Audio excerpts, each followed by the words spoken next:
What's up peeps, how's it going? Toofty here, and today we're talking about the medic. So I usually try to keep these with the stock loadout, but I haven't this time. I just kept it with the loadout I use. But most of these should apply to whatever loadout you have too, and they're fairly generic, high-level tips and strategies. Before we jump in, I just wanted to say that you should try him out and play him a little bit. It's one of the most gratifying classes to play in TF2, and to play him, you'll understand him more and you'll be able to work better with other medics. There are loads of great guides out there, of course, and some of them I've put in the description, but hopefully I kind of build on some of those, and hopefully I'll bring something new to the topic. So thanks for watching, I hope you enjoy, and let's jump straight in.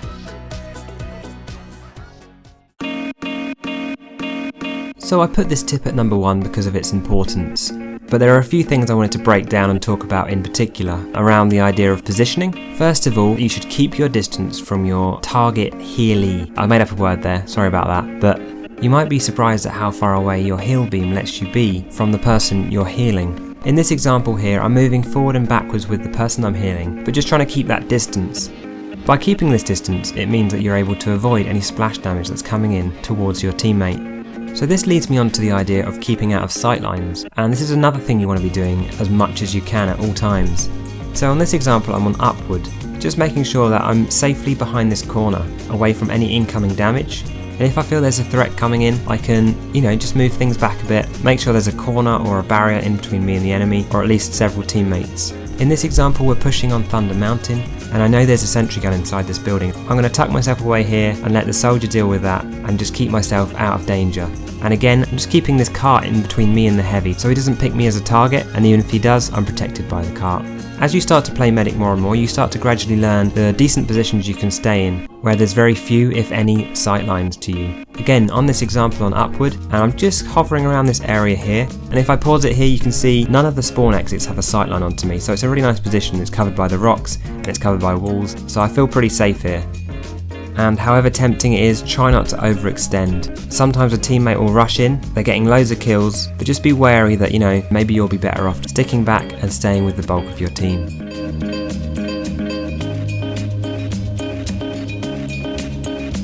So this second one is another obvious one, but really important too, so I wanted to make sure I included it. But the idea is that you should heal everyone. Sometimes pocketing can be quite effective, but never prioritise this over just simply healing people who are in need.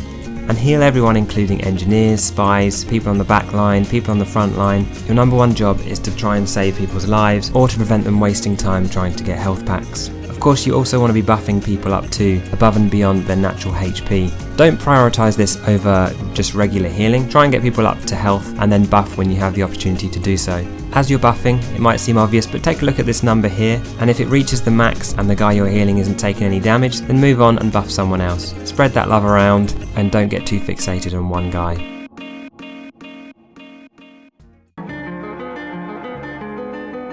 So I thought this one was quite an interesting one, and I thought it warranted having its own tip. As I play medic, I tend to be looking behind me an awful lot of the time. This relates to positioning, because a lot of the time you want to be keeping your back to the walls, keeping your back in a corner, so you can see any oncoming threats and anyone who's looking suspicious who may be a spy.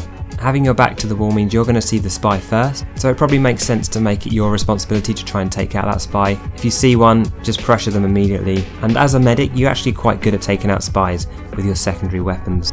But yeah, I tend to spend nearly half my time looking back, moving around, looking to the sides. It's kind of a switch in mentality really, because with every other class you're focusing on the enemy's team, you're focusing in front of you, but as a medic your focus should really be on your own team, with the enemy team kind of in your peripheral. In this example, again, you can see just how much I look behind me, especially when I know there's a couple of teammates ahead to cover any threats from that angle. And this time it pays off. I spot in the distance a spy and a sniper in a little bit of trouble, so I go in there and help him out, and it does pay off in the end. In this example you can really see what I mean by using those corners. Here we're on barn blitz. There's really no need for me to be visible to the enemy, so I'm just going to tuck myself away in these corners and let my team do most of the work, keeping them topped up and sharing the heal beam out between them.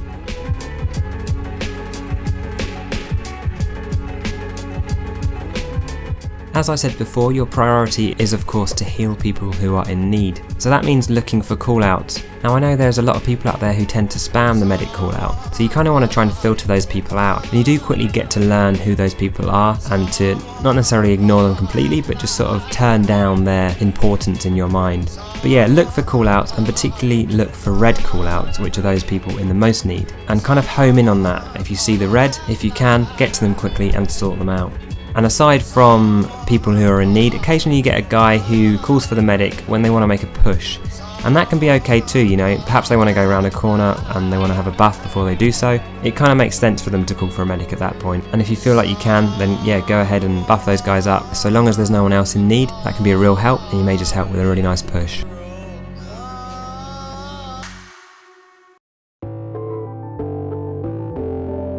So this topic's pretty huge actually, and you could probably do an entire video on it, but I'm going to pick one or two things to talk about and try and summarise some of the best survival techniques you can use as a medic. The most obvious one of course is unpredictable movement.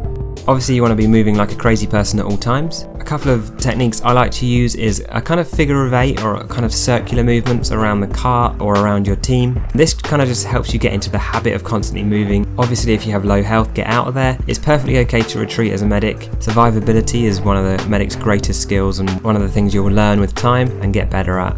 One technique to use when you're trying to get away or survive or retreat is of course the trusty surf. A good starting tip for surfing is that whenever you're under threat, you're in a sight line, there are any kinds of rockets or spam coming towards you, just keep jumping and crouching. So if one does hit, you can use that to project yourself quickly away from the danger. So in this example, I've been split up from my team and I'm in a bit of trouble here. This soldier's onto me. Luckily I'm able to surf the second rocket and quickly get to the other side of this room. This means I'm able to grab this health pack and escape with my life intact.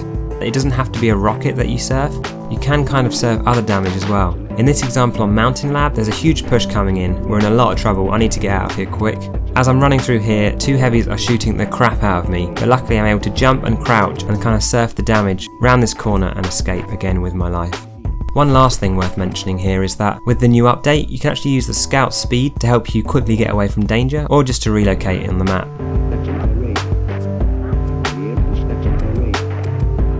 I thought this was an important tip, the main reason being is because you should always be building your Uber. If you've watched or played any competitive TF2, it's all about the Uber. The whole game revolves around the Uber and how quickly you can build it, so it's of the utmost importance that you're building it at all times. And that's why you should be keeping company, keeping people around you. But aside from that, you kind of want to be with people at all times anyway, because you want to be using them as protection. This means they can help you survive and cover a retreat if you need to make one. And obviously as a very supporty class, if you are on your own, you're not contributing much to the team because you're not healing anyone and you're probably not putting out a lot of damage. So you want to aim to be with people at all times and ideally with the majority of your team.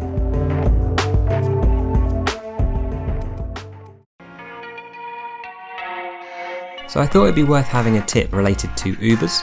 I don't want to harp on too much about the basics, but you kind of want to hold Uber as much as you can to use it at the right moment, not as kind of a last minute panic move. The primary goal of the Uber is to block damage, and the secondary goal I would say is to have your pocket do as much damage as they can. It tends to be best to try and pop as late as possible, especially when facing another Uber. This is particularly worth putting into practice at the beginning of the round, when you know both teams have an Uber. For instance, in this example here, once I've seen them pop, I'm just going to get out of the way, wait for that to finish, and then me and this heavy can go in afterwards, and it means the enemy team have no choice but to retreat, and so you can really start a nice push out of the gate. If you just use it immediately as you exit the gate, they're just going to use theirs too, and it's just going to be a clash of shiny people, and it's just going to be a bit of a waste of time. Sometimes you can't always use an Uber in the most ideal way, and it is obviously better to use an Uber than die yourself. So try and keep an eye on that health bar, and like in this example here, I'm suddenly taking on quite a bit of damage here. A couple of more hits from that heavy and I'm probably going to be taken out. So let's just pop this Uber. It's not ideal, but maybe we can force them to pop and at least I'm better off alive,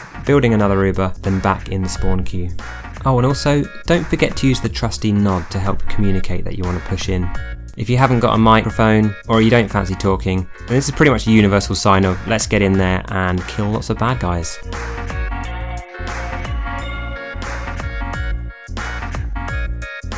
Making use of your secondary weapons can be really useful, especially as a last resort or when you're retreating from the enemy. It's particularly great for dealing with spies. In this example here, again, I'm caught out, I'm on my own. If I just try and run, there's a good chance he's probably going to finish me off, so I may as well just go for it and see if I can confront this soldier. So I turn around, face him head on, and because he is weak, I'm able to take him out. Again, in this example here, we're in a bit of bother here, so I'm going to actually retreat from the situation and let it cool down. Luckily this Uber doesn't decide to follow me. I'm kind of out of sight and out of mind at this point. I'm going to sneak back because I've got this really good advantage on them. I'm behind them. I'm actually going to attack them, and I know they're kind of sandwiched in here, so a couple of shots with a bow, I'm able to finish them off and re-sync up with my team. It's worth recognising that you tend to be underestimated in terms of your damage dealing capabilities. One specific technique you can use, which I've talked about before with the scout tips, is the idea of feigning a retreat and kind of coming back in at them with the melee weapon. Again, this is one I often use when I'm on my own and as a last resort, and it can be useful on corners as I do here. This pyro is assuming I'm just going to head out of here, but instead I'm going to come straight back into him, get a couple of hits onto him, and I'm able to take him out. One thing that is worth noting though is that you really should be having your medigun out the majority of the time. The bow is so much fun to use, and if you're having a bit of fun in a pub, then that's cool, it's not a big deal, but if you're playing anything remotely more competitive, then you don't really want to be using your secondaries except as a last resort.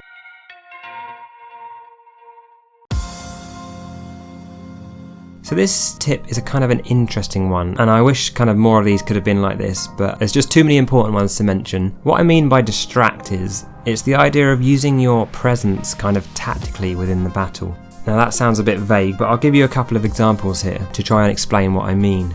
So on this example, we're on Barn Blitz, and I noticed this pyro coming out of this doorway. He's probably going to charge us, that tends to be what pyros do. So I could stick with this soldier and retreat with him, but that will give the pyro one target. So instead, it's a little bit risky, but I'm actually going to go off to the left, which means he has to make a decision here. But if he chooses me, the soldier has all the time in the world to get those shots onto him and take him out. In this example, he starts off following the soldier, changes his mind, follows me, and we're able to take him out quite easily, and I'm able to sync back up with my teammate. I think this is a tip that's really difficult to articulate, but basically you have a visible presence, and there are just little subtle ways you can use that within the game to help distract or, make the enemy choose, split people up. You can also kind of encourage your teammates to move forward. So in this example, I know there's a sentry gun around this corner. I really want this soldier to come around and try and take it out. It might be our only chance. So I'm actually going to run forward, and that tends to encourage them to follow you around. Now, we popped really late. This isn't great. So what I'm going to do is I'm going to kind of sacrifice myself here. I'm not sure he's going to be able to finish this off in time, so I'm going to kind of distract the whole situation. I'm going to run behind the sentry gun, try and draw its fire. This means the soldier's able to finish it off. Unfortunately, we go down in the end, and maybe that's not ideal, but I think if I just stuck behind the soldier, maybe he would have been pushed back, and maybe we wouldn't have taken out that base. So I felt like I kind of helped coordinate the attack, and that's kind of what I mean by this tip. You can sort of encourage the gameplay to go in a certain way, especially when you're ubered and invulnerable and your positioning is not quite as important. Probably didn't explain that very well, but I hope at least that made some kind of tiny bit of sense, perhaps, maybe-ish. So now we've talked about most of the main strategies, I wanted to spend a little bit of time discussing the bow. What the bow can be really useful for is healing from safety. That's its main purpose. If you're under threat, like I am in this example here in the background, you can sort of retreat back to the safety of cover and just continue to heal your team as they continue to push forward. If confident though, you can also use it to get the health of your teammates up very quickly, and it actually can be quicker than using the medigun as long as you're accurate. So if you have a teammate close by, they're really low on health, start with the bow perhaps, and then finish them off with the medigun. The other thing about the bow is you can obviously use it in the offensive as well. And although it's probably not recommended for competitive TF2, when you're in a pub and you sort of help perhaps your pocket out or one of your teammates, they're having a one-on-one in the distance, and you get a shot onto the enemy just to give them the edge in that battle, that can be really satisfying and really good fun. And of course, if you are separated from your team and you can't do anything else, then you may as well use the bow, either to shoot the enemies or your own teammates. One great technique is simply just to shoot down popular pathways. If you hit one of your guys or if you hit an enemy, it's a win-win, and the hitboxes tend to be humongous with these things, so keep spamming those arrows in and you'll probably do some good. That's everything for today's episode. I hope you enjoyed that. I hope there was something in there of use to you or of some interest. There's loads of great guides out there, but I hope there was one or two things in here that you may not have heard before. So thanks for watching. Let me know what class you want to see next, and I'll see you guys in the next video.